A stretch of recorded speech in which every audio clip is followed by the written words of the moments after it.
সাভারের বেসিক শিল্প নগরীতে আসছে চামড়া ট্রাক। অস্থায়ী গুদামে চলছে চামড়া বাছাই, লবণ মেশানো ও সংরক্ষণের কাজ। এ নিয়ে আরও জানাতে সেখান থেকে যুক্ত হচ্ছেন হুমায়ুন কবির। হুমায়ুন, চামড়া সংরক্ষণের লক্ষ্যমাত্রা নিয়ে ট্যানারি মালিকরা কি বলছেন?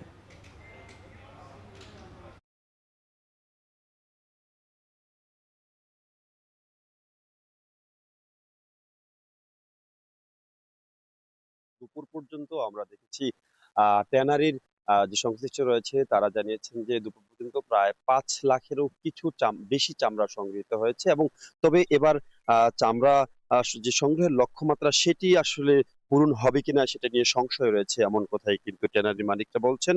এবং চামড়া সংগ্রহে কিন্তু এক ধরনের অনীহার খবর আমরা দেখেছি। আমরা গতকাল থেকে দেখেছি ৫০০ থেকে ৭০০ টাকার মধ্যে সর্বোচ্চ ভালো চামড়া যেটি সেটি ৭০০ টাকা বিক্রি হয়েছে, ৫৫০-৬০০ টাকা চামড়া বিক্রি হয়েছে।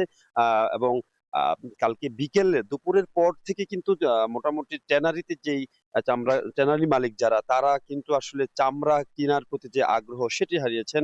এবং তারা বলছেন যে বিশেষ করে চামড়া কিনে তারা কি করবেন এমন প্রশ্ন কিন্তু তারা করেছেন। কারণ চামড়ার যে বাজার নিয়ন্ত্রণ করছে একচ্ছত্র চায়না।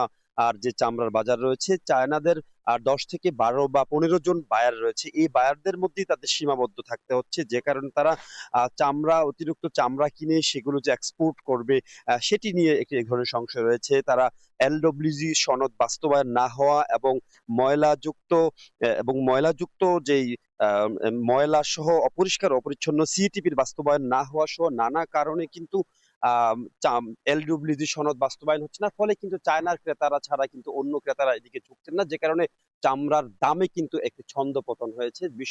অনেক দাম কমেছে এবং যারা চামড়া কিনেছেন মাদ্রাসা শিক্ষার্থী সহ যারা মৌসুমী চামড়া ব্যবসায়ী রয়েছেন তারা কিন্তু এবার লসের মুখে রয়েছেন এমন কথাই কিন্তু তারা বলছেন। এই ছিল চামড়া শিল্পের সবশেষ খবর নিয়ে আমার কাছে বিস্তারিত।